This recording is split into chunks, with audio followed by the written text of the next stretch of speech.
మీ అందరికీ ప్రభువైన యేసుక్రీస్తు వారి పేరిట వందనములు. చిన్న ప్రార్థన చేసుకుందామండి. మమ్మల్ని మిక్కిలిగా ప్రేమించిన మా ప్రియ పరలోకపు తండ్రి, మీ ఘనమైన శ్రేష్టమైన నామమును బట్టి మీకు వందనములు స్తోత్రములు చెల్లించుకుంటున్నాము దేవా.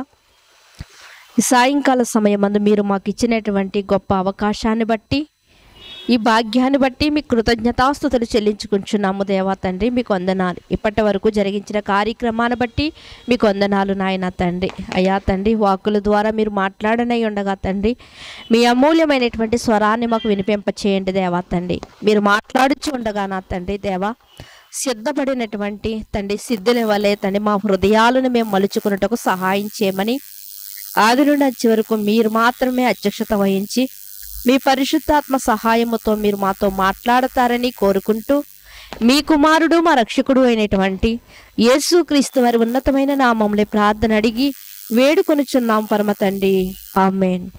క్రీస్తునందు ప్రియమైన దేవుని వారలారా, మీ అందరికీ మరొకసారి ప్రభు పేరిట వందనాలండి. ఒక వచన భాగాన్ని చదువుకుని మనము వాక్య ధ్యానంలోనికి వెళ్దాము. క్రొత్త నిబంధనలో మొట్టమొదటి పుస్తకమైనటువంటి మత్తయి సువార్త 6వ అధ్యాయము 34వ వచనాన్ని మీరు చూడగలిగితే, 6వ అధ్యాయము 34వ వచనాన్ని మీరు చూడగలిగితే, రేపటిని గూర్చి చింతపడుకుడి, రేపటి దినము దాని సంగతులను గూర్చి చింతించును, ఏనాటి కీడు ఆనాటికి చాలును.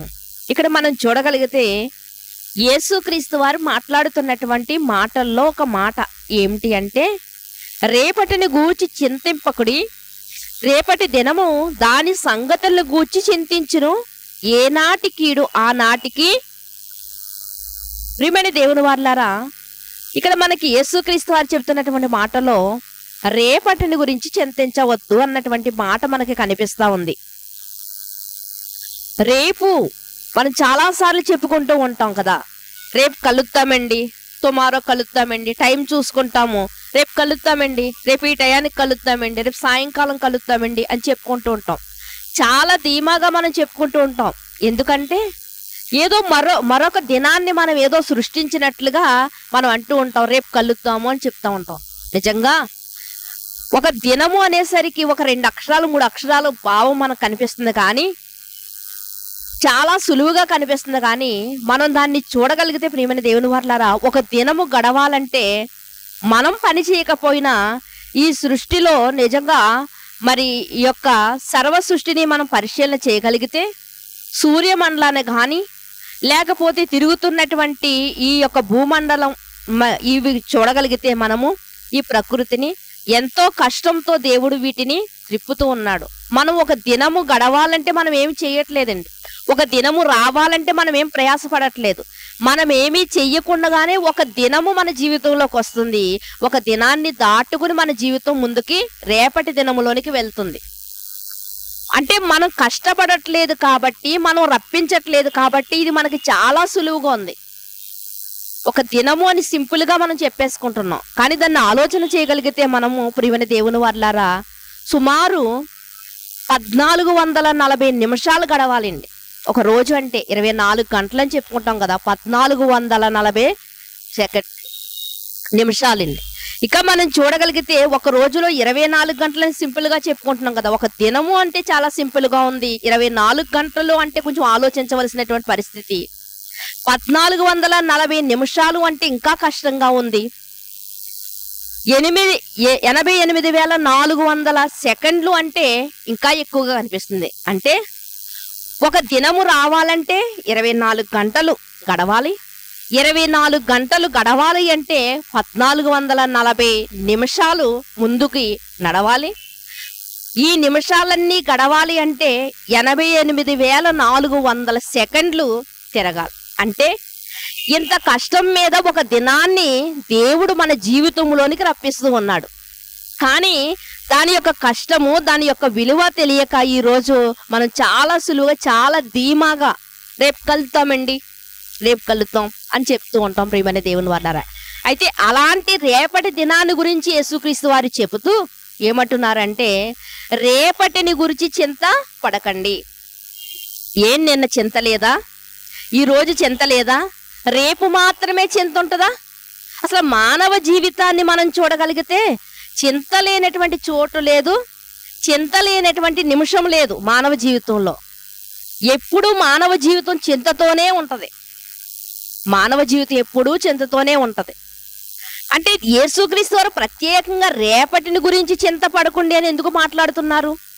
నిన్న చింత లేదా అంటే, నిన్న చింత ఉంది, నిన్నటి దినమందు చింత ఉంది, కానీ నిన్నటి దినము గడిచిపోయింది కాబట్టి నిన్నటి దినాన్ని గూర్చినటువంటి చింత ఇవాళ కొద్ది నిమిషమే ఉంటది, మనకి కొద్దిసేపే ఉంటది. ఎందుకంటే నిన్నటి దినము గడిచిపోయింది కాబట్టి. మరి ఈ రోజును బట్టి చింత లేదా మనిషి జీవితంలో అంటే, ఈ రోజు కూడా గడిచిపోయింది, మరి ఎంతోసేపు మన జీవితంలో లేదు కాబట్టి ఈ దినము, ఈ రోజు చింత కూడా కొంతే ఉంటది. కానీ రేపటిని గూర్చినటువంటి చింత అని యేసుక్రీస్తు వారు చెప్పారు చూసారా, అది రేపటిని గురించి ఈ రోజు ఉంటది చింత, రేపు కూడా ఉంటది. అందుకనే రేపటిని గూర్చినటువంటి చింత మీకు వద్దు అని చెప్తున్నారు. ఒక బీదవాడు, నిజంగా మనం ఆలోచన చేయగలిగితే గల్లీ నుండి ఢిల్లీ వరకు ప్రతి ఒక్కరిలో కూడా చింత ఉంటదండి. పేదవాడైనా ధనికుడైనా ఎవరైనా ప్రతి ఒక్కరిలో కూడా చింత ఉంటది. ఒక బీదవాడిని మనం ఆలోచన చేయగలిగితే బీదవాడు అనుకుంటాడు, ఈ రోజు ఏదో విధంగా కడుపు నిండింది, రేపటి సంగతి ఎలాగో, రేపు కడుపు నిండుతుందో లేదో అనుకుంటూ ఉంటాడు. మధ్య తరగతి వాడిని గురించి మనం ఆలోచిస్తే, ఈ రోజు ఏదో ఒక కూర వేసుకుని ఏదో విధంగా నేను తిన్నాను, రేపైనా మంచి కూర ఉంటుందో ఉండదో మధ్య తరగతి వాడు. ఒక వ్యాపారవేత్తను గాని ఒక ధనవంతుని గూర్చి మనం ఆలోచన చేయగలిగితే అనుకుంటూ ఉంటాడు, రేపటి దినమన్నా నా యొక్క వ్యాపారం లాభసాధనంగా ఉంటుందో లేదో. అంటే ప్రతి విషయంలోని కూడా మనిషికి చింత లేనటువంటి మనిషి లేదు.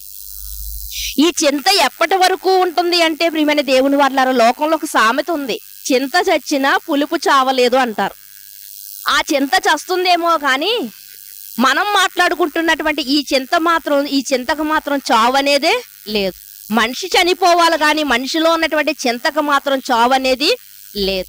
మరి ఎందుకు యేసుక్రీస్తు వారు ప్రత్యేకంగా దీని గురించి మాట్లాడుతున్నారు అని మనం ఆలోచన చేయగలిగితే, ఒకసారి మీరు చూడగలిగితే కొరింథీయులకు రాసినటువంటి మొదటి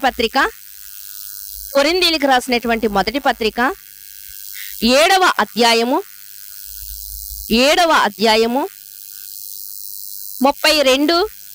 ఏ విషయంలో మనిషి చింతపడుతున్నాడు, ఏ విషయంలో చింత లేనివాడుగా ఉండగలుగుతున్నాడు అంటే ప్రతి విషయంలో కూడా మనిషికి చింతగానే ఉంటున్నాడు. కొరింథీయులకు రాసినటువంటి మొదటి పత్రిక 7వ అధ్యాయము 32, 33 వచనాలను మీరు చూడగలిగితే, మీరు చింతలేని వారై ఉండవలెనని కోరుచున్నాను, పెండ్లి కానివాడు ప్రభువును ఎలాగ సంతోష పెట్టగలనని ప్రభు విషయమైన కార్యములను గూర్చి చింతించుచున్నాడు. ఇక్కడ మనం చూడగలిగితే ఒక పెండ్లి కానివాడు అనుకుంటున్నాడంట, ఒక యవ్వనస్తుడు అనుకుంటున్నాడంట, దేవుని యొక్క పనిలో ఉన్నటువంటి వాడు అనుకుంటూ ఉన్నాడంట, నేను దేవుణ్ణి ఎలా సంతోష పెట్టాలి నా జీవితము ద్వారా. ఎందుకంటే యవ్వన కాలమందు దేవుని కాడి మోయట నరునికి మేలు. కాబట్టి యవ్వనుడు ఏమనుకుంటున్నాడు అంటే, నేను దేవుణ్ణి ఎలా సంతోష పెట్టాలి, నేను ఏమి చేసి దేవుని సంతోష పెట్టాలి, నేను దేవునికి ఎలా నేను దగ్గర అవ్వాలి, దేవునికి ఎలా నేను ఇష్టడవ్వాలి, ఏం తెస్తే దేవునికి ఇష్టడవుతాను, నేను ఏమి ఇస్తే దేవునికి ఇష్టడవుతాను అన్నటువంటి చింత అంట ఎవరిలో ఉందంట, ఒక యవ్వనులో. తర్వాత మాటను మనం చూడగలిగితే, పెండ్లి అయిన వాడు భార్యను ఎలాగ సంతోష పెట్టవలెనను లోక విషయమైన వాటిని గూర్చి చింతించుచున్నాడు. భార్య లేని వివాహము లేనివాడికైతే ఏ గొడవ లేదండి. కాబట్టి ఏ చింత ఉంది అంటే ఆధ్యాత్మిక చింత ఉంది అతని జీవితంలో. కానీ పెండ్లి అయిన వాడిని మనం చూడగలిగితే, పెండ్లి అయిన వాడు నా భార్యను నేను ఎలా సంతోష పెట్టాలి? ఒక చీర కొని తెచ్చి సంతోష పెట్టాలా? లేకపోతే నేను ఎలా సంతోష పెట్టాలి అని అంట చింత కలిగి ఉంటాడంట. చింత కలిగి పిల్లలు కలిగిన వాడంట నా పిల్లలకి ఒక మంచి తండ్రి అనిపించుకోవాలంటే నేను ఏం చెయ్యాలి అని చింత కలిగి ఉంటాడంట. ఇలా మనం ప్రతి విషయంలో మనం ఆలోచన చేసుకుంటే మన జీవితంలోని ప్రతి విషయంలో కూడా మనకి మిగిలేది ఏంటి అంటే చింతే, ప్రియమైన దేవుని వారలారా. కానీ యేసుక్రీస్తు వారు అంటున్నారు, ఆ చింత, రేపటిని గురించినటువంటి చింత నీ దగ్గర ఉండడానికి వీల్లేదు అని చెప్తున్నారు. అపోస్తలుడైనటువంటి పౌలు గారు మాట్లాడుతున్నారు, పెండ్లి అయిన వాడేమో నా భార్యను నేను ఎలా సంతోష పెట్టాలి అని చింతిస్తున్నాడు, పెండ్లి కాని వాడేమో దేవుణ్ణి ఎలా సంతోష పెట్టాలని చింతిస్తున్నాడు. ఎందుకు పౌలు గారు ఈ మాటలు వాడారు అంటే, నిజంగా పౌలు గారి జీవితంలో ఇది ఎలాంటిది అంటే తన జీవితము ద్వారా మనకు చెబుతున్నటువంటి ఒక మంచి పాఠం. ఏమంటే మనం నమ్ముకున్నటువంటి క్రీస్తు అయినప్పటికీ కూడా, ఆ క్రీస్తును ధరించినటువంటి భక్తులైనప్పటికీ కూడా చెప్పి చెయ్యని వారైతే కాదండి. చాలా మంది చెప్తూ ఉంటారు కానీ చెయ్యరు, అంటే ఆచరణలోని పెట్టరు. కానీ మనం నమ్ముకున్నటువంటి యేసుక్రీస్తు వారు కూడా ఏదైతే ఆయన చెప్పారో దాన్ని తన జీవితంలో పాటించి చూపించారు. అలాగే ఆ క్రీస్తుని ధరించినటువంటి భక్తులను కూడా మనం చూడగలిగితే, ఉదాహరణకు మనం పౌలు గారిని, ఈ పత్రిక రాసినటువంటి పౌలు గారిని మనం చూడగలిగితే, పౌలు గారు అంటారు, నేను వివాహం చేసుకోవడానికి అర్హుడనే, నాకు ఎటువంటి లోపాలు లేవు, నేను వివాహం చేసుకోవడానికి అర్హుడనే, కానీ వివాహం చేసుకుంటే నా భార్యను సంతోష పెట్టాలి, తర్వాత వచ్చిన నా పిల్లల కొరకు నా జీవితాన్ని వారికి సమర్పించాలి. కాబట్టి నేను వివాహం చేసుకుంటే ప్రభువును సంతోష పెట్టలేను కనుక నేను వివాహము చేసుకోను అనుకుంటున్నాడు ఆయన. అలా అనుకున్నారు కాబట్టే అనుభవ జ్ఞానంతో ఈ మాటలు రాస్తున్నారు. ఇంకా ఏమంటారు అంటే పౌలు గారు, యేసుక్రీస్తు యొక్క సహోదరుడు వలె, యేసుక్రీస్తు వారి యొక్క ప్రియమైనటువంటి పేతురు గారు వలె నేను కూడా వివాహం చేసుకుని నా భార్యను వెంట పెట్టుకుని సువార్తను ప్రకటించవచ్చు. కానీ నా భార్యను వెంట పెట్టుకుని సువార్త ప్రకటించడం కంటే ఎవ్వరూ లేకుండా నేను మాత్రమే ప్రత్యేకంగా దేవుని మాత్రమే సంతోష పెట్టాలన్నటువంటి మనసు నాలో కలిగింది. కాబట్టి నేను వివాహం చేసుకోను. ఒకవేళ మీరు చేసుకోకపోతే మంచిది, చేసుకున్నా కూడా మంచిది. కానీ ముఖ్యంగా ఏంటి అంటే దేవుణ్ణి సంతోష పెట్టేవారుగా మీరు ఉండాలి అని అనుభవ జ్ఞానంతో మాట్లాడుతూ ఇక్కడ అంటున్నారనమాట. వివాహము కానివాడేమో దేవుని సంతోష పెట్టాలని ఆశ కలిగి ఉన్నాడంట. వివాహము కలిగిన వాడు, అవునండి, తన యొక్క సగభాగమైనటువంటి భార్యని ఎలా సంతోష పెట్టాలి? నాలో నుండి పుట్టుకొచ్చినటువంటి నా పిల్లల్ని నేను ఎలా సంతోష పెట్టాలి? ఒక కూలివాడు అనుకుంటాడు, నా యజమానికి సంతోషం కలిగించాలంటే అప్పగింపబడిన పనంతా నేను సంపూర్తి చేయాలి అని ఒక కూలివాడు ఎలా అనుకుంటాడో, ఒక ఉద్యోగి ఎలా అనుకుంటాడో, విమల దేవుని వారలారా, ఇక్కడ పౌలు గారు కూడా ఈ మాటలో మనకు అదే నేర్పిస్తూ ఉన్నారు. చూడండి, ఒకసారి చూడగలిగితే అసలు మనుషులుగా దేవుడు స్వాస్థాలతో చేసి సర్వ సృష్టిని కలిగించి సర్వ సృష్టిని ఏలండి, సర్వ సృష్టిని అనుభవించండి, మీకు ఎటువంటి లోటుపాట్లు ఉండవు, అన్నీ కూడా మీకు లోబడతాయని దేవుడు మనకు ఆజ్ఞాపించాడు. కాబట్టే ఈరోజు పెద్ద పెద్ద ఏనుగులు కానివ్వండి, విషపూరితమైనటువంటి సర్పములు కానివ్వండి, మనిషి ఏం చేస్తున్నాడంటే వాటిని ఒక కీలు బొమ్మగా ఆడించగలుగుతున్నాడు. అది మనిషికి ఉన్నటువంటి బలమైతే, మనిషికి ఉన్నటువంటి సామర్థ్యం అయితే కాదు. కానీ ఒకనాడు దేవుడు మాట్లాడుతూ ఏమంటున్నాడంటే ప్రతిదీ మీకు లోబడుతుందని ఆయన మాట్లాడారు. కనుక దేవుడు సర్వ సృష్టిలో ఒక శ్రేష్ఠుడిగా ఎవరిని నిలబెట్టాడంటే మనిషిని నిలబెట్టాడు, మానవుడిని నిలబెట్టాడు. ఇదిగో నీకు అన్ని ఏర్పాటు చేశాను కదా, అన్నీ ఇచ్చాను కదా, నీకు లోక సంబంధమైనటువంటి చింత ఉండకూడదని దేవుడు చెబుతుంటే ఈరోజు మనిషి అసలు చింత లేనటువంటి మనిషే మనకి కనిపించట్లేదు. చూడు, మరొక మాటను మీరు చూడగలిగితే మత్తయి సువార్త 6వ అధ్యాయము, ఇందాక చదువుకున్నటువంటి చోటుకు మనం వెళ్ళగలిగితే మత్తయి సువార్త 6వ అధ్యాయము 27వ వచనాన్ని మీరు చూడగలిగితే, 27వ వచనాన్ని మీరు చూడగలిగితే, మీలో ఎవడు చింతించుట వలన తన ఎత్తు మూరెడెక్కువ చేసుకొనగలడు చాలండి. ఏమంటున్నారంటే ఒకవేళ మీరు చింతిస్తున్నారా, మీరు చింతించుట వల్ల మీ ఎత్తు ఏమైనా మూర పొడవవుతుందా?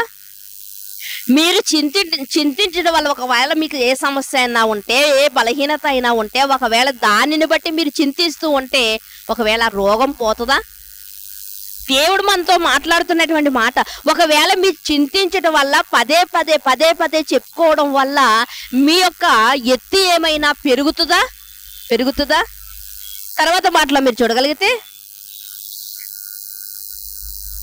వస్త్రములను గూర్చి మీరు చింతింపనేలా అడవి పువ్వులు ఎలాగో ఎదుగుచున్నవో ఆలోచించిడి. అవి కష్టపడవు, వడకవు.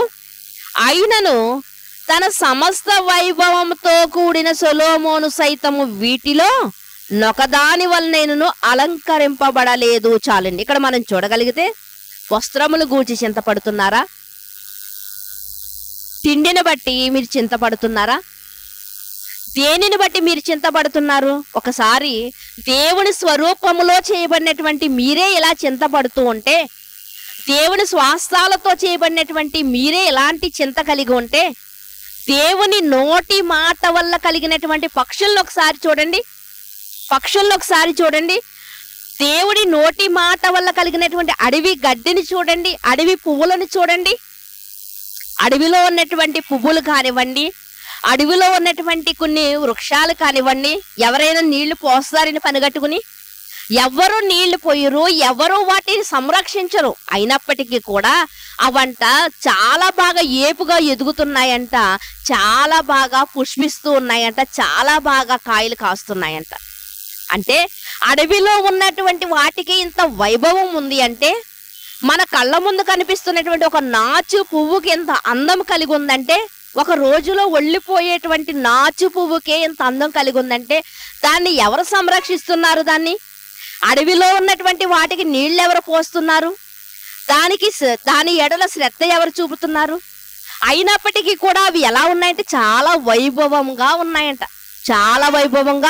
ఉన్నాయంట. మరి అలాంటి వాటికి లేనటువంటి చింత నీకెందుకు? దేవుడు మాట్లాడుతూ చెప్తున్నారు. మరొక ఆ కింద వచనంలో ఉన్నటువంటి మాటను మీరు చూడగలిగితే, అడవి పువ్వులు ఎలాగ ఎదుగుచున్నవో ఆలోచించడి. అవి కష్టపడవు. అవి ఏమైనా కష్టపడుతున్నాయా? నాకు ఈ రూపం రావాలి, ఈ రంగు రావాలి, నా చుట్టూ ఇన్ని రేఖలు ఉండాలి అని అది ఏమైనా ఒకవేళ కష్టపడుతుందంటే అది ఏమీ కష్టపడట్లేదండి.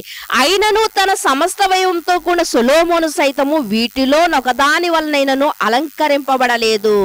నేడుండి రేపు పొయ్యిలో వేయబడు అడవి గడ్డిని దేవుడిలాగా అలంకరించిన ఎడల అల్ప విశ్వాసులారా, మీకు మరి నిశ్చయముగా వస్త్రములను ధరింపచేయును కదా. ఒక రోజు వైభవంగా కనిపించి మరుసటి దినాన్ని పొయ్యిలోకి వెళ్ళిపోయేటువంటి, వాడిపోయి రాలిపోయి పొయ్యిలోకి వెళ్ళిపోయేటువంటి అడవి గడ్డికే దేవుడింత వైభవాన్ని ఇస్తే, కావాలని నా స్వరూపంలో మనుషులు తయారు చేసుకుంటానని, నా స్వరూపంలో మానవులు ఉండాలని దేవుడు కావాలని కోరుకుని మానవుల్ని, ప్రతి ఒక్క మానవుణ్ణి కూడా తయారు చేసుకుంటే, మరి దేవుడు సృష్టించినటువంటి మానవుని పట్ల శ్రద్ధ కలిగి ఉండడా? లోకంలో ఒక సామెత చెప్తూ ఉంటారు, నారు పోసిన వాడు నీరు పోయడా అని చెప్పుకుంటూ ఉంటారు. కానీ చెప్పడానికైతే చెప్తూ ఉంటారు, కానీ వాస్తవానికి జీవితంలోనికి వచ్చేసరికి వాటిని మాత్రం వారు ఏం చేయరండి, వాటిని ఆలోచించరు. ప్రియమైన దేవుని వాళ్ళారా, అడవిలో ఉన్నటువంటి గడ్డి ఈ రోజు పువ్వులు పూస్తుంది, రేపు సాయంకాలానికి ఎండిపోతుంది, వాడిపోతుంది, రాలిపోతుంది, రేపటి దినమందు పొయ్యిలోకి వెళ్ళిపోతుంది. దానికే అంత వైభవాన్ని ఇచ్చి అలంకరించాడు దేవుడు అంటే, తన స్వరూపమందు చేసుకున్నటువంటి మనకి చూడడా? ఏమి కావాలి, ఏమి ధరించాలి అన్న దాని గురించి మన పట్ల చూడడా? ఒకవేళ అలా దేవుడు చూడడని ఒకవేళ నువ్వు అనుకుంటే, దేవుడు నీకు ఇచ్చిన సర్టిఫికెట్ ఏంటంటే అల్ప విశ్వాసి అంటున్నాడు. అల్ప విశ్వాసి. మొత్తానికి విశ్వాసం లేనివాడైనా పర్వాలేదు, విశ్వాసములో ఉన్నవాడైనా పర్వాలేదు, కానీ అల్ప విశ్వాసిగా ఉంటే మాత్రం దేవుడికి అస్సలు ఇష్టం ఉండదు. ప్రియమైన దేవుని వాళ్ళారా, చూడండి ఆ కింద మాటలో మరలా చూడగలిగితే, కాబట్టి ఏమి తిందుము, ఏమి త్రాగుదుమో అని, ఏమి ధరించుదుమో అని చింతపడకుడి. ఏమంటున్నారండి? వీటన్నిటి కోసం ఎవరు చింతిస్తారంటే, దేవుని ఎరుగని వారు చింతించవచ్చు. అంటే దేవుడు లేడనేవారు, చాలా మంది దేవుడు లేడంటారు కదండి, అలాంటి వారు చింతిస్తారేమో. కానీ దేవుడు ఉన్నాడని తెలుసుకున్నటువంటి నీవు, దేవుడు ఉన్నాడని నువ్వు నమ్ముతున్నటువంటి నీకు మాత్రం ఇలాంటి చింత ఉండకూడదని ఇక్కడ యేసుక్రీస్తు వారు మాట్లాడుతున్నట్లుగా మనకు కనిపిస్తోంది. రేపు ఏమి తిందుము, రేపటిని కూర్చున్నటువంటి చింత, ఏమి తిందుము, ఏమి ధరించుకుందుము, ఏమి తిందుము, ఏమి ధరించుకుందుము అని మీరు తిండి కోసము, ఏమి త్రాగుదు అని పానీయము కోసము మీరు చింతపడకండి. ఎందుకంటే ఏ నాటికీడు ఆ నాటికి చాలు.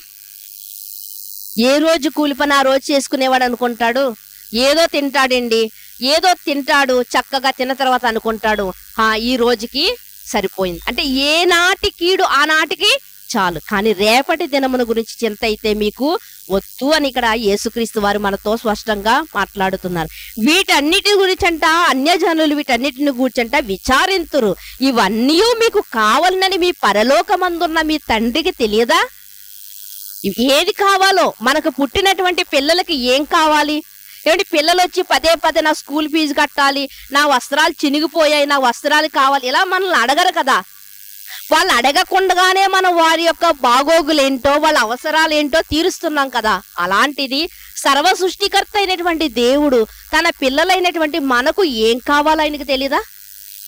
ఏం కావాలో మనకు తెలీదా?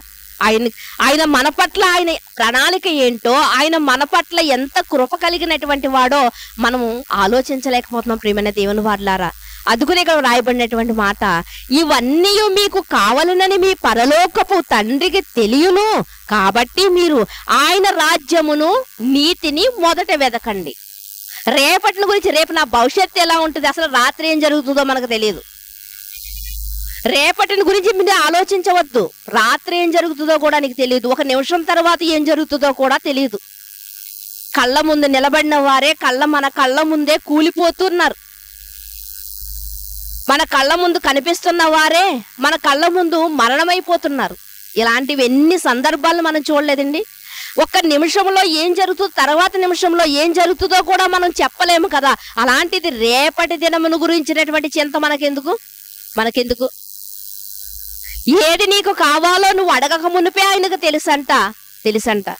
అందుకనే మాట్లాడుతూ ఇవన్నీ మీకు కావాలని తెలుసు కదా. ఒక మొక్క వేసామని తెచ్చి మనం మొక్క వేసిన తర్వాత ఆ మొక్క ఏమన్నా స్వరంతో నాకు నీళ్ళెయ్యి అంటదా? లేదండి. మొక్క మనం పాతిన తర్వాత నీళ్ళేస్తూ ఉంటాము, దాని చుట్టూ కలుపు మొక్కలు ఉంటే దాన్ని తీస్తూ ఉంటాము, దానిలో ఎదుగుదల లేకపోతే దాని చుట్టూ గొప్పు తవ్వుతూ ఉంటాము, అది ఎదుగుదల కోసం దాని చుట్టూ ఎరువు వేస్తూ ఉంటాము. ఇన్ని చేస్తున్నాం కదా. మనకేంత అర్థమైనప్పుడు పరలోకమందున్నటువంటి దేవుడు, సర్వ సృష్టిని కలిగించినటువంటి వాడు, ఈ సృష్టినంతా త్రిప్పుతున్నటువంటి ఆయనకు తెలియదా? అందుకనే అసలు మొదట మీరు చేయవలసింది ఏంటంటే నా రాజ్యాన్ని, నా నీతిని వెదకండి మీరు. అప్పుడు మీకు ఏది కావాలో అవన్నీ మీరు అడగకుండానే మీ దగ్గరికి. చూడండి, లోకంలో అంటూ ఉంటారు కదా, మంచి చేసిన వాడికి ఎప్పుడు కూడా మంచే జరుగుతుందంట.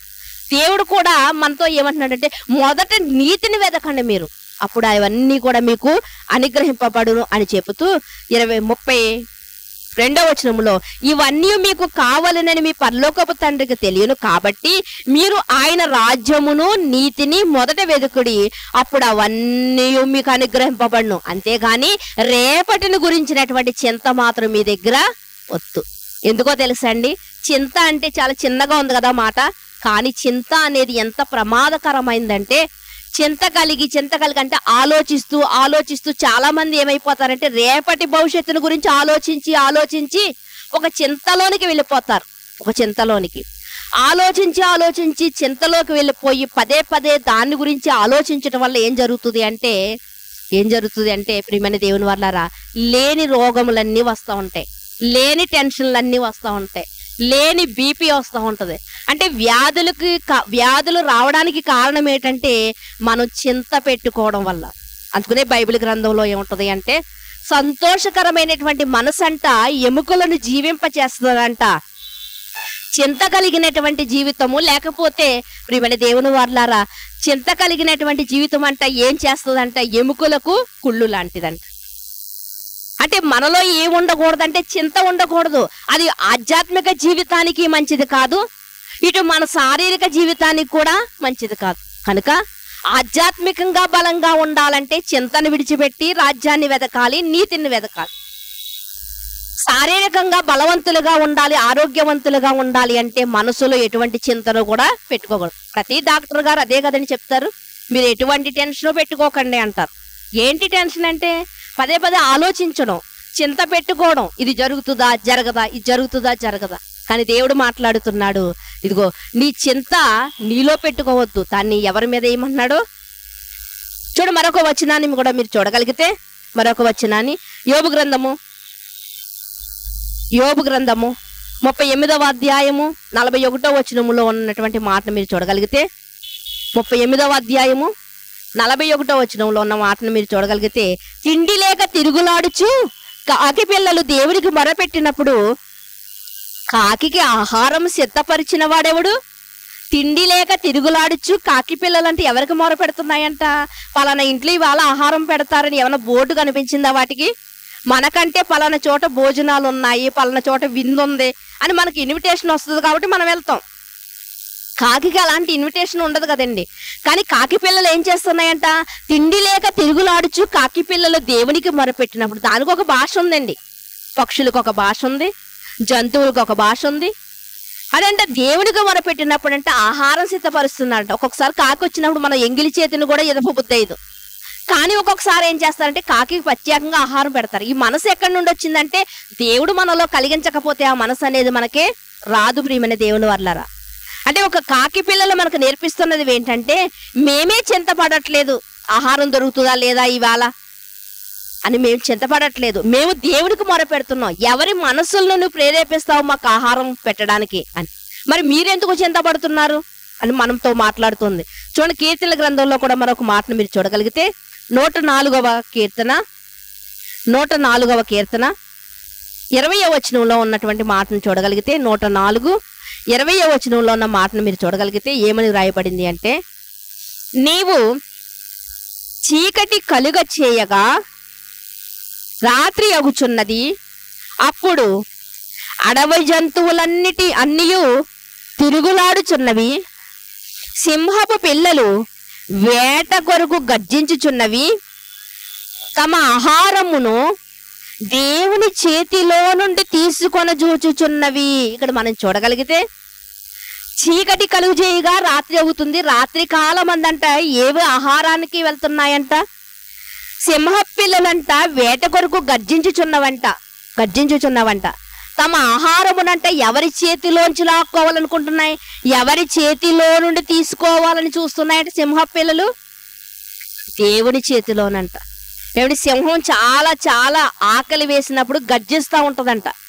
సుమారు 2 కిలోమీటర్లు 3 కిలోమీటర్ల దూరం వరకు దాని యొక్క శబ్దం వినబడతా ఉంటదంట సింహం. అయితే ఇంత అడవికి రాజు సింహం అని చెప్పుకుంటున్నాం కదా, ఏమన్నా ఒక్కొక్క జంతువు వచ్చి ఇదిగో ఈ రోజు నేను నీకు ఆహారం అయిపోతాను, నేను ఏమన్నా కథల్లో రాసినట్లుగా నిజంగా ఆహారం అయిపోతాయి అనుకుంటున్నారా? ఆహారం అవ్వండి. మరి ఎలా ఆహారం దొరుకుతుంది వాటికి అంటే దేవుని చేతిలో నుండి వస్తుందంట. అంటే దేవుడు ఒక రోజుకి ఇదిగో ఈ రోజు ఇది బలైపోవాలి, ఇది ఆహారం అవ్వాలి సింహానికి, ఇదిగో ఇది ఫలానా దానికి ఆహారం ఇవ్వాలని ఒక జీవికి ఆహారంగా దేవుడు సమకూర్చాడు. కాబట్టే మరి ఇక్కడ మనం సింహ పిల్లల గురించి ఆలోచిస్తే అవి గర్జిస్తున్నాయంట, తమ ఆహారము దేవుని చేతిలో నుండి. అంటే దేవుడు పంపిస్తేనే ఆ టైంకి ఒక జంతువు రాగలిగితేనే దానికి ఆహారం దొరుకుతుంది. అయ్యో నేను ఎందుకు బలైపోవాలి అని ఈ జంతువు అనుకున్నప్పటికీ దేవుడు పెట్టినటువంటి ప్రక్రియ ఏంటి అంటే ఒక జీవి బలైపోతూ ఉంటది. మనం ఆలోచన చేయగలిగితే ఏ జాతి జీవిని ఆ జాతి మాత్రం చంపుకోదు, అది కేవలం మానవ జాతిలో మాత్రమే ఉంది. ఒక నరుడిని మరొక నరుడు చంపుకుంటాడు, ఒక నరుడిని మరొక నరుడు కొడతాడు. కానీ మృగాలను మనం ఆలోచన చేయగలిగితే వాటికి ఉన్నటువంటి జ్ఞానం చాలా గొప్పదండి. కానీ దేవుడు వాటికంటే మానవునికే జ్ఞానం ఇచ్చాడు. ఈ రోజు జ్ఞానము లేనివాడుగా మానవుడు బ్రతుకుతూ ఉన్నాడు. ఇక్కడ మనం పక్షుల్ని చూడగలిగితే, జంతువులు చూడగలిగితే ఆహారం కోసం అంట దేవుడి మీద ఆధారపడుతున్నాయంట. వాటికి వస్త్రాలు ఉండవు కనుక వస్త్రాల గురించి రాయాలి. కానీ ఈ రోజు మనము ఆహారము కోసము, వస్త్రముల కోసము మనము రేపటిని గురించి మనం చింతిస్తూ ఉన్నాం. ప్రసంగి గ్రంథంలో రాయబడిందంతా మనం చదవగలిగితే అతడికి ఎంతో ఉన్నప్పటికీ కూడా ఇంకా సంపాదించాలనుకుంటున్నాడంట. ఎందుకో తెలుసా అండి? రేపటిని గురించి చింత. రేపటిని గురించి ఎంతో మంది అండి జ్ఞానులు అని చెప్పుకుంటున్నటువంటి వారు కూడా ఈ రోజు మనం ఆలోచన చేయగలిగితే ఒకానొక రోజు భూమి అంతా లయమైపోద్దంట, భూమి అంతా నాశనం అయిపోద్దంట. కాబట్టి మేమేం చెయ్యాలి? భూమి అంతా నాశనం అయిపోతే మేము ఎక్కడ ఉండాలన్నటువంటి చింత కలిగిన వారుగా వారు ఏం చేస్తున్నారంటే చంద్రమండలములో స్థలాలను కొనుక్కుంటున్నారంట. అంటే వారికి ఒక చింత, జంతువుకు ఒక చింత అయితే, మనకు ఒక చింత అయితే, ఒక్కొక్క వ్యక్తికి ఒక్కొక్క చింత. ఎన్నో రకాలండి, ఎన్నో రకాలు. ప్రియమైన దేవుని వారలారా, కానీ యేసుక్రీస్తు వారు మనకు చెప్తున్నటువంటి మాట ఏంటంటే ప్రత్యేకించి రేపటిని దినం గురించి మీరు అసలు ఏ నాటికి ఆ నాటికి చాలు. ఈ రోజు అయ్యిందా అంతే. అసలు ఉదయానికి ఉంటామో ఉండమో, ఉదయానికి లేస్తామో లేమో. ప్రియమైన దేవుని వారలారా, చూడ మరొక మాటను మీరు చూడగలిగితే ప్రసంగి గ్రంథము 5వ అధ్యాయము, ప్రసంగి గ్రంథము 5వ అధ్యాయము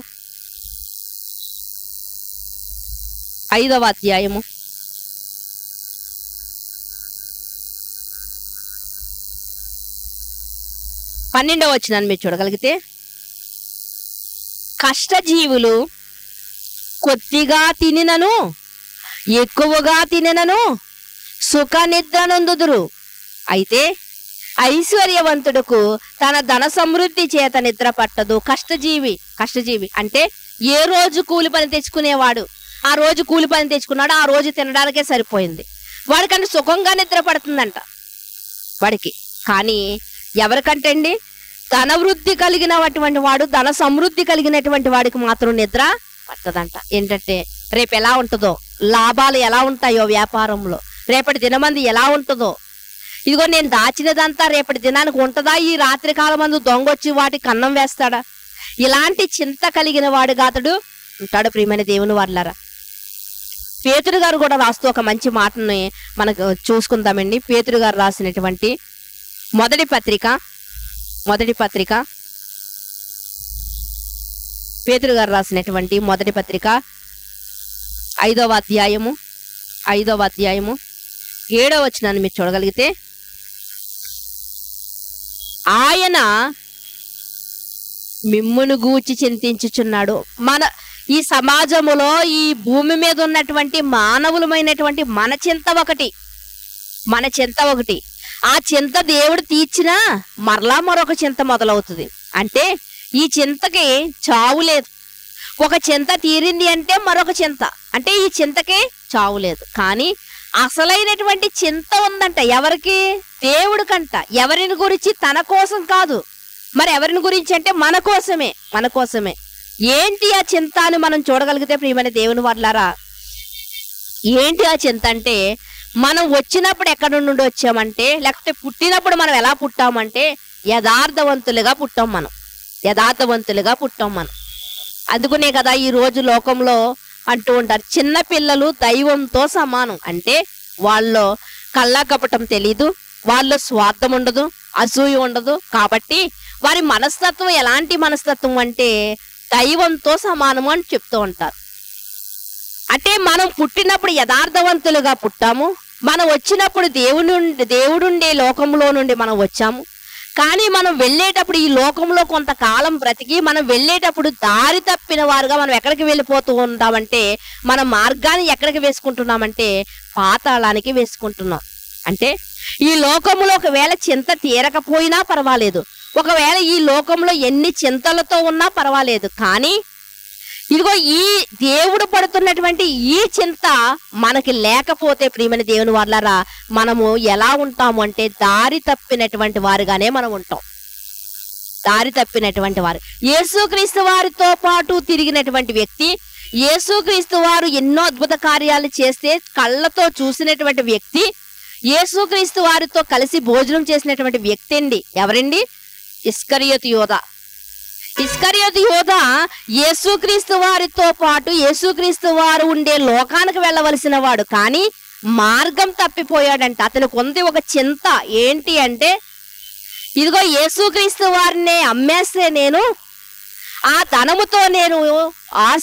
ధనముతో ఒక ఇల్లు కట్టుకోవచ్చు, లేకపోతే రేపు పొద్దుట నా పిల్లల భవిష్యత్తు బాగుంటుంది అన్నటువంటి చింత కలిగిన వాడుగా ఉన్నాడు కాబట్టే యేసుక్రీస్తు వారిని అమ్మివేశాడు, మార్గం తప్పిపోయాడు, పరలోకానికి వెళ్లకుండా ఎక్కడికి వెళ్ళిపోయాడండి?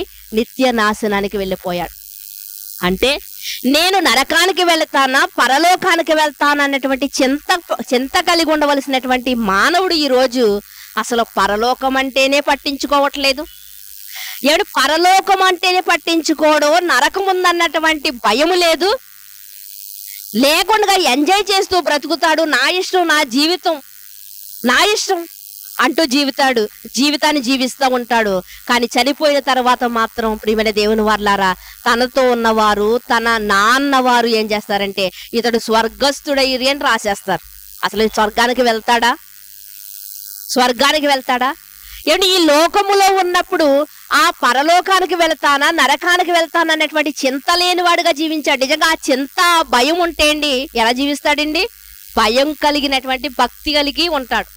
ఈరోజు పిల్లలకి ఎగ్జామ్స్ జరుగుతూ ఉంటాయండి. ఎగ్జామ్ జరుగుతున్నాయంటే రేపటి నుంచి ఎగ్జామ్స్ అంటే పిల్లలకి ఎలా ఉంటుందండి? ఇప్పుడు ఎప్పట్లాగే ఉంటారా? ఎప్పుడునేమో 1 గంట చదువుకుని మిగిలిన టైం అంతా ఆటలకి ఇస్తూ ఉంటారు టైం. కానీ ఎగ్జామ్స్ దగ్గరకు వచ్చేసరికి వాళ్ళలో ఎంత భయం కలుగుతుందంటే ఆటలు ఆడరండి. ఏం చేస్తూ ఉంటారంటే చదువుకుంటూ ఉంటారు, ఎక్కువ టైం చదువుకుంటూ ఉంటారు. ఒక భయం, ఎందుకంటే నేను చదివితేనే నేను పాస్ అవుతాను, నేను చదవకపోతే ఫెయిల్ అయిపోతాను. నేను కూడా ఇదిగో పరలోకం వెళతానా, పరలోకం వెళ్ళాలంటే ఇదిగో దేవుని యొక్క నీతి ప్రకారంగా నేను జీవించాలి. నేను నా ఇష్ట ప్రకారంగా జీవిస్తే నేను నరకానికి వెళ్ళిపోతానన్నటువంటి ఆలోచన చింత మనిషికి ఉన్నప్పుడు ఎలా జీవిస్తాడు అంటే భయము కలిగి జీవిస్తాడు. అందుకనే దేవుడు మనతో మాట్లాడుతూ మీ చింతలే కాదయ్యా, మీ చింతలన్నీ వ్యర్థమైన చింతలే. మీ చింతలన్నీ లోకాన్ని విడిచిపెడితే మీ చింతలన్నీ ఆగిపోతాయి. శ్మశానంలోనే మీతో పాటు మీ శరీరంతో పాటు పాతి పెట్టబడతాయి మీ చింతలు కూడా. ఇది అసలైన చింత కాదు. నేను పడుతున్నటువంటి చింత ఉందో చూసారా, అది అసలైన చింత. నువ్వు ఇంతకే నరకానికి వెళ్తావా పరలోకానికి వస్తావా, నా దగ్గరికి వస్తావా లేకపోతే అపవాది దగ్గరికి వెళ్తావా నువ్వు, ఇది నా చింత అని దేవుడు తన చింతను వ్యక్తపరుస్తూ ఉన్నాడు. చూడండి కింద మాటలో మనం చూడగలిగితే, కింద మాటలో గనుక మీ చింత యావత్తు ఆయన మీద వేయడి, మీ చింత యావత్తు ఆయన మీద వేయడి, నిబ్బరమైన బుద్ధి గలవారై మెలకుగా ఉండి. మీ చింత, మీ లోకపు చింతలన్నీ ఉన్నాయి చూసారా, ఈ చింతలన్నీ ఆయన మీద వేయండి, ఆయనకు వదిలేయండి. ఆ చింతలన్నీ ఆయన మీద వదిలేసి ఆయన చింత ఏంటో తెలుసుకోండి, ఆయన చింత ఏంటో తెలుసుకోండి. కనుక ఆయన మనసులో ఉన్నటువంటి ఆవేదన ఏంటి, దేవుని మనసులో ఉన్నటువంటి చింత ఏంటి అంటే మన కోసమే ప్రియమైన దేవుని వారలారా. యుగ యుగాలు కాలే చోటుకి వెళ్ళడానికి సిద్ధపడుతున్నామా, లేకపోతే యుగ యుగాలు జీవించేటువంటి లోకానికి వెళ్ళడానికి మనం సిద్ధపడుతూ అవుతున్నామా? ఇలాంటి చింత కలిగి మనము ఉండాలి ప్రియమైన దేవుని వారలారా. అందుకనే నిబ్బరమైన బుద్ధి కలిగిన వారుగా మెలకువగా ఉండండి. చూడండి, ఈరోజు బండి నడుపుతున్నటువంటి పిల్లల్ని మనం చూడగలిగితే హ్యాండ్లు వదిలేసి నడుపుతూ ఉన్నారు, కళ్ళు మూసుకుని నడుపుతూ ఉన్నారు. చూసిన వారు ఏమనుకుంటారు, వీడికి టైం దగ్గర పడింది అంటూ ఉంటారు, వీడి కళ్ళు నెత్తికెక్కాయి అంటూ ఉంటారు, వీడు మెలకువలో లేడు అంటూ ఉంటారు. ఈరోజు మనము కూడా నిత్య నరకమైనటువంటి నిత్య పాతాళము అది నోరు తెరిచి ఎదురు చూస్తుందంట, ఎవరొస్తారు అని. అది ఉందని తెలిసినప్పటికీ కూడా మనం ఎలా ఉన్నామంట, నిబ్బరమైన బుద్ధి లేని వారుగా, లేకపోతే మనం మెలకువ కలిగిన వారుగా లేమంట. మనం ఒకవేళ మెలకువ కలిగిన వారుగా మనం ఉంటే, అమ్మో ఎదర ఏముంది, పాతాళం అన్నటువంటి ఆ యొక్క నరకం ఉంది, దానిలోనికి నేను వెళ్ళకూడదనంట. మనమంట పాతాళాన్ని తప్పించుకునేవారుగా బుద్ధిమంతుడిగా మనం ఉంటామంట. దానియేలు గ్రంథంలో రాయబడింది కదా, బుద్ధిమంతుడంట పాతాళాన్ని తప్పించుకునే మార్గాన్ని వెతుక్కుంటాడంట.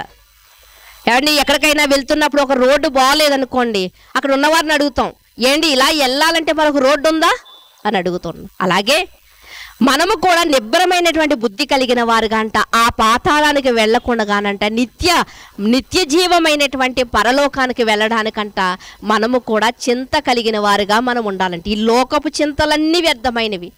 ఆ చింత తీరినా, చింతలతో చచ్చిపోయినా కానీ ఏమైపోతాయి, చింతలన్నీ సమాధి అయిపోతాయి. కానీ అసలైనటువంటి చింత నీలో ఉంటే నువ్వు చనిపోయినా కూడా దేవుడు నిన్ను మరలా జీవింపచేస్తాడు ప్రియమైన దేవుని వారలారా. చివరిగా మరొక వచనాన్ని మనం చదువుకుందాం. కొరింథీయులకు రాసినటువంటి రెండవ పత్రిక 11వ అధ్యాయము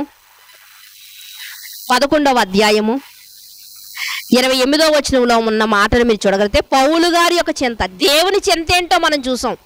దేవుని చింత, పౌలు గారి చింత ఏంటో మనం చూడగలిగితే, ఇవియుగాక సంఘములన్నిటిని గూర్చినటువంటి చింత నాకు కలదు. దీనికన్నా ముందు చాలా మాటలు రాయబడ్డాయండి. ఆయన కలిగిన చింతలన్నీ చెప్తున్నారు, ఆయన కలిగిన బాధలన్నీ పౌలు గారు చెప్తున్నారు. అవన్నీ చెప్పిన తర్వాత అవన్నీ మామూలుగా చెప్పారు, కానీ నాకు ఒక చింత ఉంది. ఏంటో తెలుసా చింత? అదేంటి అంటే సంఘములు గూర్చినటువంటి చింత. సంఘములు గూర్చినటువంటి చింత ఏంటి? సంఘములు గూర్చినటువంటి చింత ఏంటి పౌలు గారికి అంటే, ఎంతో దూరం ప్రయాసపడి వెళ్ళి వాక్యాన్ని బోధించి సంఘాలు కట్టి వచ్చాడండి. అందుకని ఆయన అంటాడు, ఇదిగో మీరు పరిపూర్ణంగా మారేంత వరకు, మీలో పరిపూర్ణత వచ్చేంత వరకు కూడా నాకేం కలుగుతుంది? ప్రసవ వేదన కలుగుతుంది అంటున్నారు. అంటే అంతగా ప్రయాసపడి వెళ్ళి వాక్యాన్ని చెప్పి సంఘాలను కట్టాడు ఆయన. కాబట్టి చెప్పి వచ్చిన తర్వాత వదిలిపెట్టేయట్లేదు. ఈరోజు సువార్తగా ఎన్నో చోట్లకు వెళ్తూ ఉంటామండి, అయిపోలేదు. సువార్త చేసి వచ్చిన తర్వాత మన పని అయిపోలేదు. వచ్చిన తర్వాత ఎక్కడైతే సువార్త ప్రకటించామో ఆ ప్రాంతాన్ని గురించి మనం ఎంతగా ప్రార్థించవలసినటువంటి భారం ఉందంటే మన మీద, అది ఒక మనకి బాధ్యత అని తెలుసుకోవాలి మనం. అలాగే పౌలు గారు కూడా ప్రకటించాడు, సంఘాలను కట్టాడండి. సంఘాలు కట్టి సంఘాలు కూర్చున్నటువంటి చింత కలిగి ఉన్నాడంట. ప్రసవ వేదన ప్రార్థన చేస్తున్నాడంటే దేనికోసమండి? సంఘాల కోసం. నేను ఇంత కష్టపడి సంఘాన్ని ప్రయాసతో కట్టాను కదా, ఎవరైనా తప్పుడు బోధలోనికి వెళ్ళిపోతారేమో, ఎవరైనా దారి తప్పిపోతారేమో, ఎవరైనా వదిలిపెట్టిన ఆచారాల్లోకి వెళ్ళిపోతారేమో ఎవరైనా. పౌలు గారికి ఉన్నటువంటి చింత చూసారా? పౌలు గారికి ఉన్నటువంటి చింత వేరు, మనకున్నటువంటి చింత వేరు. మనకున్న చింత 60 సంవత్సరాల జీవితానికి సంబంధించిందే, కానీ పౌలు గారికి ఉన్నటువంటి చింత యుగయుగాలు ఉన్నటువంటి జీవితాన్ని గురించి చింతపడుతున్నారు. నేను చెప్పి వచ్చేసాను, మరొకరు ఎవరైనా వస్తే, అందుకునే హెచ్చరిక ఏమని చేస్తారంటే గలతీ పత్రికలో, నేనైనాను మరొకరైనాను వచ్చి ఇదిగో ముందు చెప్పబడినటువంటి వాక్యం తప్పు అని మీతో చెప్పిన ఎడల మీరు నమ్మకండి. నేనే కాదు, మరొకరే కాదు, అసలు దేవదూతలు వచ్చి చెప్పినా కూడా మీరు నమ్మకూడదు. చాలా ఖండితంగా చెప్పాడు ఆయన. ఎందుకు అంటే ఒకవేళ మీరు అలాంటి తప్పు త్రోవలోనికి వెళ్ళిపోతారేమో. అంటే ప్రకటించడమే కాదండి, ప్రకటించిన తర్వాత దానిలో నుండి తొలగిపోకూడదనంట. వారి నిమిత్తము ఎంతో చింత కలిగి ఉన్నాడంట. అందుకనే సంఘములు గూర్చినటువంటి చింత అంటున్నాడు. ఎంత ప్రయాసతో కట్టాడండి, ఎంత ప్రయాసతోను. మనం కట్టుకున్నటువంటి ఇల్లు పెచ్చులు ఊడిపోతుంది అనుకోండి, మనకు ఎంతో బాధ కలుగుతుంది, ఎంత కష్టపడి కట్టుకున్నాం కదా అని. దీనికన్నా విలువైనటువంటి జీవితాలను కట్టాడండి ఆయన. ఆధ్యాత్మిక జీవితాలను కట్టాడు పౌలు గారు. మరి అలాంటి జీవితాలు కూలిపోతుంటే ఆయనకు బాధ కలగదా? అందుకునే కొరింథీ పత్రిక కానీ గలతీ పత్రిక కానీ మనం చూడగలిగితే, ఇంకా రాయబడిన పత్రికలన్నీ మనం చూడగలిగితే చాలా హెచ్చరికలు చేస్తూ ఉంటారు ఆయన. ఎందుకంటే ఎవ్వరు కూడా లోకపు చింతల్లో పడిపోకూడదని, లోకపు ఆకర్షణలోనికి వెళ్ళిపోకూడదని ఆయన ఆధ్యాత్మిక చింత కలిగిన వాడిగా మనకు కనిపిస్తూ ఉన్నారు ప్రియమైన దేవుని వారలారా. మరి మనలో ఎలాంటి చింత ఉంది? మనలో ఎలాంటి చింత ఉంది? లోక సంబంధమైన చింత ఏమంటే చింత, లోక సంబంధమైన చింత. ఒక లాజర్ని మనం చూడగలిగితే అతనికి కూడా చింత ఉండాలి. అయ్యో నాకు ఈ కురుపులు ఎప్పుడు తగ్గుతాయి, నాకు కడుపు నిండా ఆహారం ఎప్పుడు దొరుకుతుంది, చింత ఉండాలి అసలు అతనికి. అవన్నీ ఉన్నా, ఆకలితో చనిపోయినా కానీ ఎక్కడికి వెళ్ళాడండి ఆయన? ఏ ఆకలితో ఉన్నాడు, ఇతని శరీరం బాగోలేదని ఏమన్నా అతన్ని ఆహ్వానించలేదా అంటే, నిజంగా కురుపులతో ఉన్నా, ఆకలితో ఉన్నా, వస్త్రాలు సరిగా లేకపోయినా కానీ ఇతనికి ఆహ్వానం ఎక్కడి నుంచి వచ్చిందంటే పరలోకం నుండి ఆహ్వానం వచ్చింది. ఇతనికి వెల్కమ్ చెప్పడానికి ఎవరు వచ్చారు అంటే అబ్రహాము గారు వచ్చారంటే ప్రియమైన దేవుని వారలారా. కనుక ఈ లోక సంబంధమైనటువంటి చింతలు ఒకవేళ మనలో ఉంటే ఆ చింతలన్నీ కూడా వ్యర్థమైనవని తెలుసుకుని మనం వాటిని విడిచిపెట్టి ఆ చింతలన్నీ దేవుడి మీద వేసి, దేవుడికి మన మీద ఉన్నటువంటి చింత ఏంటి అంటే నువ్వు పరలోకానికి వస్తావా, నరకానికి వెళ్ళిపోతావా అన్నటువంటి చింత దేవునికి ఉంది. కాబట్టి ఆ చింతను గురించి మనం తెలుసుకున్న వారముగా, ఆ చింతను గురించి ఆలోచిస్తూ భయభక్తులు కలిగి మన జీవితాలను ముందుకు సాగించాలని కోరుకుంటూ ఈ నా మాటలు ముగిస్తున్నాను. ముఖ్యంగా రేపటిని గూర్చినటువంటి చింత అసలే వద్దు ప్రియమైన దేవుని వాళ్ళరా, ప్రార్థన చేసుకుందామండి. వాళ్ళు మిక్కిలిగా ప్రేమించిన మా ప్రియ పరలోకపు తండ్రి, మీ ఘనమైన శ్రేష్టమైన నామమును బట్టి మీకు వందనములు, మీకు స్తోత్రములు నాయన. మానవ జీవితంలో మాకు ఎన్నో చింతలు తండ్రి అయా, చింతించుట వల్ల తండ్రి దేవా అయ్యా మా ఎత్తును మూరుడు ఎక్కువ చేసుకోలేం తండ్రి. ఒక సమస్యను బట్టి చింతించుట వల్ల ఆ సమస్య తీసివేసుకోలేం తండ్రి దేవా. చింతించుట వల్ల తండ్రి లేని అనారోగ్యాలను తెచ్చుకుంటాం. చింతించుట వల్ల తండ్రి ఉపయోగము లేదని తండ్రి మీ వాక్యం మాట్లాడుతుంది కనుక తండ్రి అయా, శారీరకంగా లోక సంబంధమైన వాటి కొరకు చింత మాలో ఉంటే దాన్ని చంపివేసి తండ్రి దేవా, ఆధ్యాత్మిక చింత కలిగిన వారముగా తండ్రి దేవా, ఇదిగో మా సువార్త పనిలోను తండ్రి దేవా, సత్యవాక్య విషయంలోనూ తండ్రి దేవా, ఇదిగో ఆధ్యాత్మిక ఎదుగుదల విషయంలోనూ మేము చింత కలిగిన వారుగా ఉండి తండ్రి దేవా తండ్రి మీకు ఇష్టలుగా జీవించడానికి, ఆధ్యాత్మికంగా ఎదగడానికి తండ్రి దేవా, మాలో ఉన్న లోటుపాట్లేంటో తెలుసుకుని వాటి కొరకు మేము చింతించి మీ పాదముల సన్నిధిలో మొరపెట్టుకుని తండ్రి దేవా తండ్రి అయ్యా మరింతగా ఆధ్యాత్మిక అభివృద్ధి పొందుకోవడానికి మీరు మాకు సహాయం చేస్తారని కోరుకుంటూ అయ్యా, ఒకవేళ రేపటిని గూర్చినటువంటి చింత మాలో ఉంటే దాన్ని తీసివేసి తండ్రి దేవా తండ్రి ఏ నాటికి నాటికి చాలని మీరు మాట్లాడారు కనుక తండ్రి మీకు ఏమి కావాలో మీ పరలోకమందున్న తండ్రిగా తెలుసని మీరు మాట్లాడుతూ ఉన్నారు కనుక తండ్రి దేవా, మా చింత యావత్తు మీ మీద వేసి ఉండగా తండ్రి అయ్యా తండ్రి మొట్టమొదటిగా మీ నీతిని రాజ్యాన్ని వెదికే వారముగా మేము ఉండడానికి కృప చూపండి. ఏ సమయమందు మాకు ఏది అవసరమో మేము అడగక మునిపే మాకు సమస్తము ధారాళముగా దయచేసే దేవుడు తండ్రి. ఈ సృష్టి కావాలని మేము అడగలేదయ్యా తండ్రి దేవా, అయ్యా ఈ చక్కని దేహం కావాలని మేము అడగలేదు తండ్రి. ఏది మేము అడగకపోయినా మీరు మాకు ఇచ్చారు. తల్లి గర్భములో నుండి లోకములోనికి వచ్చేటప్పుడే తండ్రి దేవా సమస్తమును మాకు అనుగ్రహించారు దేవా తండ్రి. అందును బట్టి మీ కృతజ్ఞతాస్తుతులు చెల్లించుకుంటూ వ్యర్థమైన చింత మాలో ఉంటే దానిని తీసివేయమని కోరుకుంటూ మీ కుమారుడు మా రక్షకుడు అయినటువంటి యేసుక్రీస్తు వారి ఉన్నతమైన నామములే ప్రార్థన అడిగి వేడుకొనిచున్నాము పరమ తండ్రి, ఆమేన్. శ్రద్ధగా ఉన్న మీ అందరికీ ప్రభు పేట వందనాలండి.